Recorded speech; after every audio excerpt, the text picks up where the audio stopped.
मैं बहुत गरीब थी। एक ज्वेलरी शोरूम पर काम करती थी।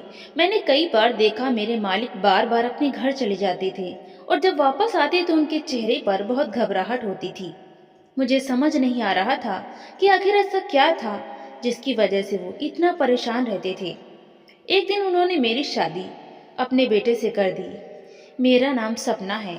मैं एक छोटे से शहर में पैदा हुई थी, लेकिन हालात ने मुझे कुछ बड़ा सोचने पर मजबूर कर दिया था। मेरे पिता बचपन में ही हमें छोड़कर चले गए थे। माँ ने लोगों के घर बर्तन मांज मांज कर मुझे पाला था।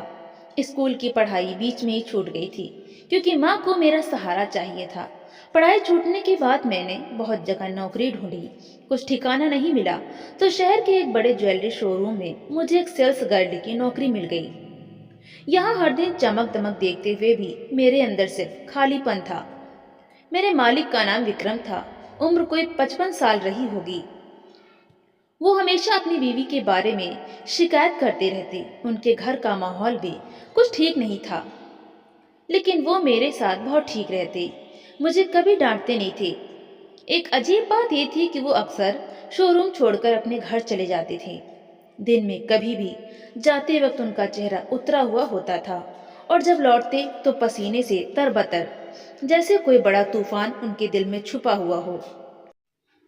कई बार मैं पूछने की कोशिश करती, सब ठीक है ना सर, लेकिन वो बस इतना कहते, कुछ बात नहीं सपना, तुम अपना काम करो। धीरे धीरे मुझे इस बात की आदत सी हो गई थी कि मालिक अचानक चले जाते हैं।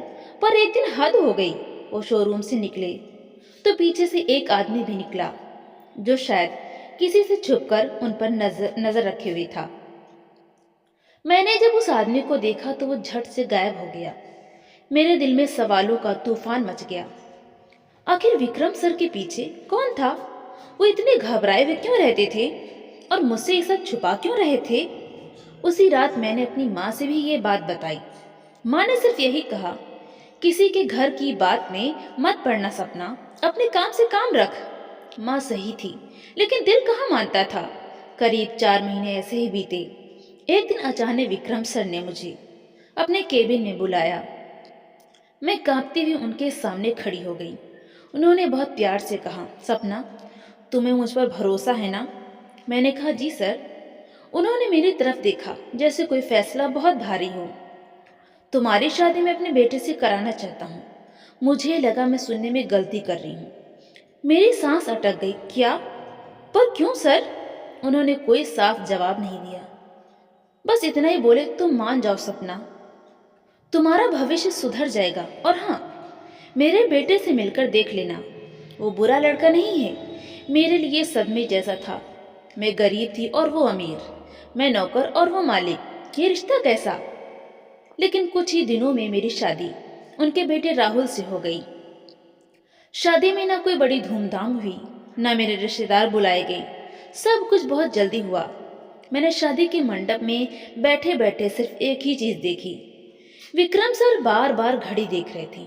उनके चेहरे पर पसीना था और वो बार बार किसी से फोन पर बातें कर रहे थे। राहुल चुपचाप बैठा था। उसकी आंखों में भी कोई खुशी नहीं थी। मैंने उसी पर समझ लिया था, ये शादी कोई आम शादी नहीं थी। इसके पीछे कुछ बहुत बड़ा राज है। शादी के बाद मैं विक्रम सर के घर आ गई। अब मैं नौकर नहीं, उनकी बहू थी। पर घर में माहौल बिल्कुल जमा नहीं। सासू माँ मुझे बिल्कुल बात नहीं करती थी। राहुल भी मुझसे दूर दूर ही रहता। रात में भी अक्सर वो देर से घर लौटता। एक रात मैंने राहुल से पूछ लिया, तुम मुझसे कुछ छुपा रहे हो ना? राहुल चौंक गया और उसने मेरे सवाल का कोई जवाब नहीं दिया। बस इतना कहा, पापा, पापा ने जो किया वो मेरी मजबूरी थी सपना। मजबूरी? कैसी मजबूरी राहुल? क्या राज था जो सब मुझसे छुपा रहे थे? शादी के कुछ दिन बाद ही मैंने महसूस किया कि इस घर में कुछ तो बहुत अजीब है। रात के सन्नाटे में कभी दरवाजे पर दस्तक होती थी तो कभी फोन की घंटी बजती थी, लेकिन कोई जवाब नहीं देता था कि कौन है। एक रात मैं पानी पीने किचन गई थी। तभी मैंने देखा राहुल चुपके से बाहर जा रहा था। मैंने आवाज दी, राहुल, इतनी रात को कहाँ जा रहे हो? वो ठिठक गया। मुझे देखकर उसके चेहरे पर घबराहट फैल गई। उसने जबरन मुस्कुराते हुए कहा, तुम अंदर जाओ सपना, मैं बस थोड़ी देर में आता हूँ। पर मैं जान गई थी कि कुछ बहुत बड़ा राज छुपाया जा रहा है। अगले दिन मैंने पूरे घर को ध्यान से देखना शुरू किया।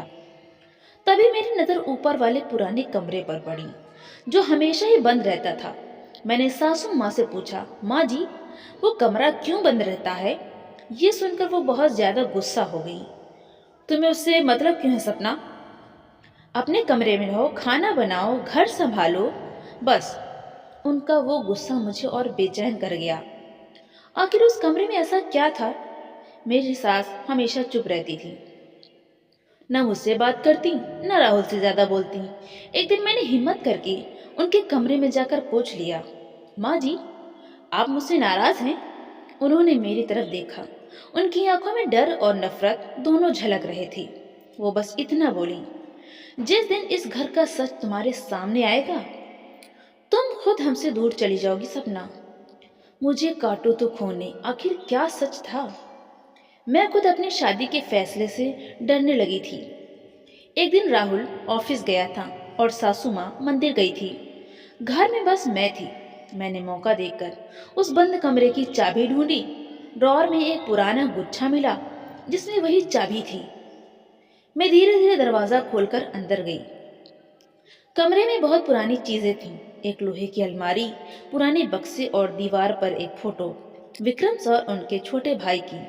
मैंने अलमारी खोली तो उसमें एक फाइल रखी थी। उस पर लिखा था अमानत। मैंने कांपते हाथों से वो फाइल खोली। उसमें कुछ जमीन के कागज, कुछ पुराने गहनों की रसीदें और एक वसीयत थी जिस पर विक्रम सर के छोटे भाई का नाम लिखा था। मैंने पढ़ा, अगर मेरे साथ कुछ भी होता है तो मेरी सारी संपत्ति मेरे बेटे के नाम पर होगी। पर विक्रम सर के छोटे भाई थे कहाँ? राहुल तो विक्रम सर का बेटा था, फिर ये वसीयत किसके लिए थी? क्या कोई और बेटा था? उसी रात मैंने राहुल से पूछा, तुम्हारे चाचा जी कहाँ हैं? राहुल का चेहरा एकदम सफेद पड़ गया। उसने मेरी तरफ देखा। उसकी आंखें नम थीं। सपना, तुमने वो कमरा खोला? मैंने हाँ में सिर हिलाया। वो फूट पड़ा। उस कमरे में जो छुपा है, अगर बाहर वो आ गया तो पापा जेल चले जाएंगे। तुम्हें इस घर से दूर कर देंगे लोग। सपना, प्लीज इस राज को मत कुरे दो। अब बहुत देर हो चुकी थी। मेरी जिज्ञासा एक आग बन चुकी थी। कुछ ही दिनों बाद मैंने फिर उसी कमरे में जाकर वो फाइल अच्छे से पढ़नी शुरू की। उसमें एक और खत था जिसमें लिखा था कि विक्रम सर के छोटे भाई ने उनसे बहुत पहले कर्जा लिया था और वो अब उनका हिस्सा मांगने वाला था। पर एक रात वो अचानक गायब हो गया।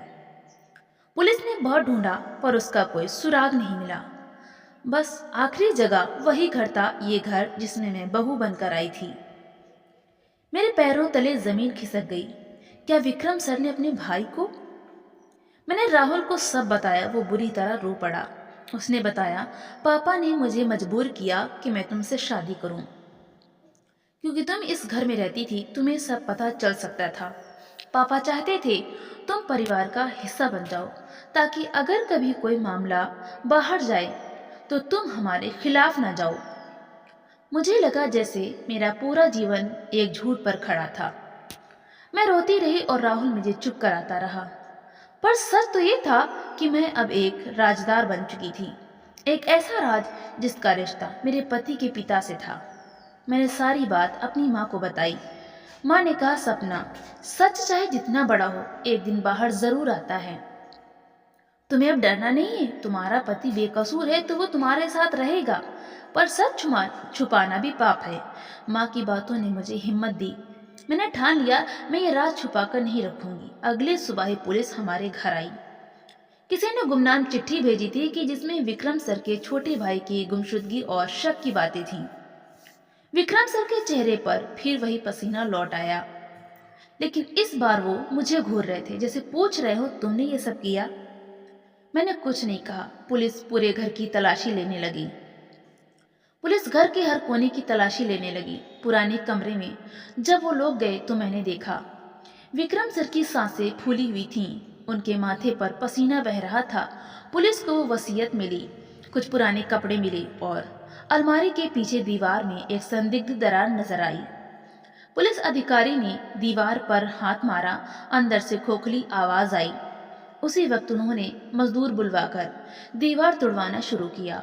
मैं और राहुल एक कोने में खड़े थे। मेरी सासू माँ हनुमान चालीसा पढ़ती जा रही थी, जैसे उन्हें अपने किए पर पश्चाताप हो। दीवार टूटने पर अंदर एक लोहे का बक्सा निकला जो जंग खाया हुआ था। पुलिस ने उसे खोला तो उसमें कपड़ों के साथ एक पुरानी हड्डियों की गठरी और पुरानी सोने की चेन थी। विक्रम सर वहीं जमीन पर बैठ गए। उनके मुंह से आवाज नहीं निकल रही थी। राहुल ने मेरी तरफ देखा। उसके आंसू बह रहे थे। पुलिस ने साफ कहा, ये मानव अवशेष है, ये आपके लापता भाई के हो सकते हैं। हमें डीएनए टेस्ट करवाना होगा। रातों रात विक्रम सर को हिरासत में ले लिया गया। मोहल्ले भर में सनसनी मच गई। जो आदमी सबकी मदद करता था, जो दानदाता कहलाता था, वो अपने ही भाई के कत्ल के आरोप में पकड़ा गया था। जेल जाने से कुछ दिन पहले ही विक्रम सर एक रात सपना के कमरे के बाहर खड़े थे। सपना ने दरवाजा खोला। वो घबरा कर पीछे हट गई। विक्रम सर ने कांपती आवाज में कहा, सपना, मैंने तुझे अपनी बहू बनाया क्योंकि मुझे लगा तू इस घर का सच कभी बाहर नहीं जाने देगी, पर तूने तो वो कर दिया जो मेरा बेटा भी नहीं कर पाया। सपना ने भीगी आंखों से कहा, अगर झूठ को छुपाकर ही बहू बनना था तो मैं नौकरानी ही ठीक थी सर। वो पहली बार सपना को देखकर फूट फूट कर रोए। सपना के आंसू भी थमने का नाम नहीं ले रहे थे। राहुल टूट चुका था। उसने मेरे सामने सिर रखकर कहा, मैंने कभी पापा को ऐसा नहीं समझा था। सपना, मैं क्या करूं? मैंने उसके सिर पर हाथ रखा। तुमने कुछ नहीं किया राहुल, लेकिन सच का साथ तुम्हें देना ही होगा। यही हमारे रिश्ते की बुनियाद है। उसी रात मुझे अलमारी में विक्रम सर की डायरी मिली, जिसे शायद वो भूल गए थे। मैंने कांपते हाथों से वो डायरी पढ़नी शुरू की। उसमें लिखा था, भाई ने मुझे बार बार धमकाया था कि वो सबको बताएगा कि मैंने उसकी जमीन हड़प ली है। अगर वो जमीन वापस मिलती तो मेरी इज्जत खत्म हो जाती, इसलिए मैंने उसे हमेशा के लिए चुप करा दिया। सपना इस राज को कभी ना जान पाए, यही बेहतर होगा। मेरे हाथ कांप रहे थे और मेरा सर भी घूमने लगा। इस डायरी से पूरा सच बाहर था, सबूतों के साथ। राहुल ने पुलिस को सब सच बता दिया। उसने डायरी भी सौंप दी। वो अपने पिता से नफरत तो नहीं कर पा रहा था, लेकिन वो झूठ में जीना नहीं चाहता था। मुझे उस पर गर्व था। मैंने उसके हाथ पकड़े। अब हमारा रिश्ता सच्चाई पर खड़ा होगा। जो झूठ का बोझ था वो उतर गया। जब विक्रम सर को जेल भेज दिया गया तो मेरी सासू माँ मेरे पैरों में गिर पड़ी। वो बोली, बेटी, मुझे माफ कर देना, मैं सब जानती थी पर कुछ कर नहीं पाई। मैं कमजोर पड़ गई थी। मैंने उनका हाथ पकड़ा। आपने सच छुपाया, पर अब कुछ नहीं बचा। अब आप मेरी माँ जैसी हैं। इस घर को हमें संभालना है। कई महीने केस चला। कोर्ट में सबूत पक्के थे। विक्रम सर को उम्र कैद की सजा हुई। जब कोर्ट में राहुल ने अपने पिता के खिलाफ गवाही दी थी तो सुनवाई के बाद वो घंटों तक पार्क में अकेला बैठा रहा। सपना उसे ढूंढते हुए वहां पहुंची। राहुल बेंच पर सिर झुकाए बैठा था। सपना ने उसका सिर अपनी गोद में रखा। राहुल की आवाज टूटी हुई थी, पापा को मैंने ही जेल भेजा। सपना, बेटा होकर मैंने ये सब कैसे कर दिया? सपना ने उसका सिर थपथपाया। तुमने अपने पिता को जेल नहीं भेजा राहुल, तुमने एक झूठ को दफनाया है, और झूठ तो जहर होता है। उसकी गोद में सिर रखे रखे राहुल ऐसे ही रोया जैसे बरसों से सीने में दबा सारा दर्द आज बह गया हो। राहुल और मैंने मिलकर ज्वेलरी शोरूम को संभाला। धीरे धीरे मैंने भी काम में हाथ बटाना शुरू किया। लोग कहते थे ये वही लड़की है जो कभी सेल्स गर्ल थी, आज इस घर की बहू है और सच के लिए लड़ गई। मैं अपने अंदर की ताकत पहचान चुकी थी। अब मुझे किसी सच से डर नहीं लगता था। एक दिन मेरी माँ मेरे नए घर आई। उन्होंने मेरी आंखों में आंसू देखे तो कहा, सपना, याद रखना, हालात चाहे जैसे हों, सच का साथ कभी मत छोड़ना। तुम्हारी गरीबी ने तुम्हें मजबूत बनाया है और तुम्हारे सच ने तुम्हें विजयी। तो दोस्तों, ये थी आज की कहानी। आपको कहानी कैसी लगी कमेंट बॉक्स में जरूर बताएं। वीडियो कैसी लगी लाइक करें, शेयर करें, और चैनल पर अगर नए हैं तो चैनल को सब्सक्राइब जरूर करें, और हाँ, बेल आइकन दबाना ना भूलें। ताकि अगली आने वाली नई कहानियाँ सबसे पहले आपको मिले। धन्यवाद।